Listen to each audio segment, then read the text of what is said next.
Yeah, very hard for a caveman to blow up the world. Mm, Very hard for Caesar to blow up the world.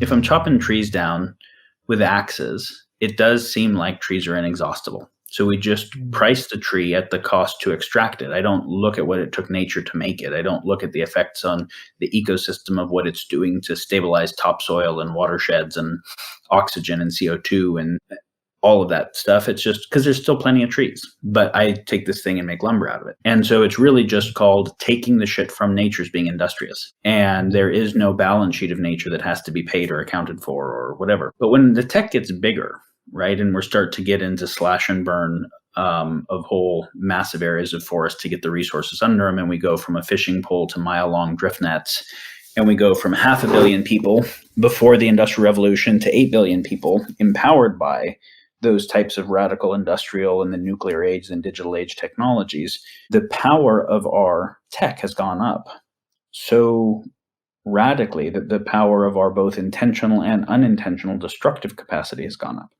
We didn't have the ability to start doing things at a scale that could really harm the world beyond our local area till the Industrial Revolution. And the mm, Industrial Revolution was like, okay, we can start to really scale some shit, which is why we went from 500 million people to 8 billion people in almost no period of time, even though 300,000 years of Homo sapiens and we never broke 500 million people.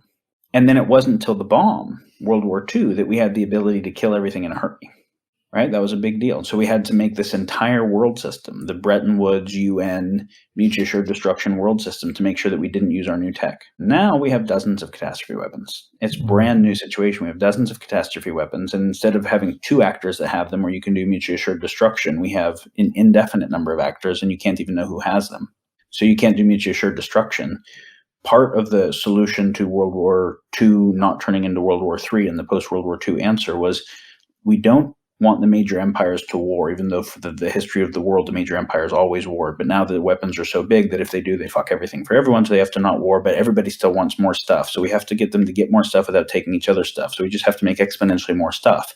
So we're going to make a monetary system based on exponential growth. And that's going to drive in exponential growth in goods and services, but that also means an exponential growth in taking shit from nature faster than it can replenish and turning it into waste faster than it can be processed. mm, So then you start to hit planetary boundaries on overfishing and cutting down all the trees and excessive extraction of all the resources, and then turning it into climate change and pollution of a gazillion types over on this side, microplastics and dead zones and oceans. So the solution to how do we not war drove all the planetary fragility issues.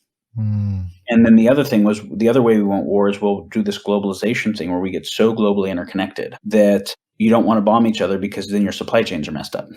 But that is what then creates the fragility dynamics we mentioned, where the world gets so complicated and so fragile that a little collapse anywhere can create cascading collapses everywhere. So basically, there was no global catastrophic risk, human induced catastrophic risk, till World War II.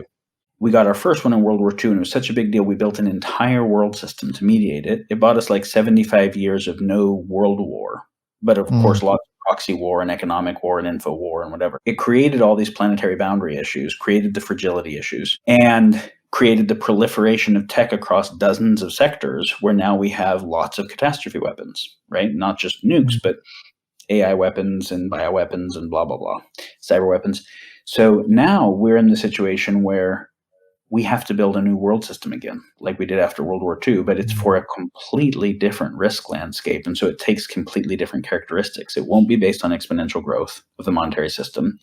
It won't be based on a system that drives more fragility. So it has to have interconnectedness without fragility. It won't just drive tech to drive markets of all kinds. It has to have anticipatory regulation because of the speed of the effect of tech built right into the process.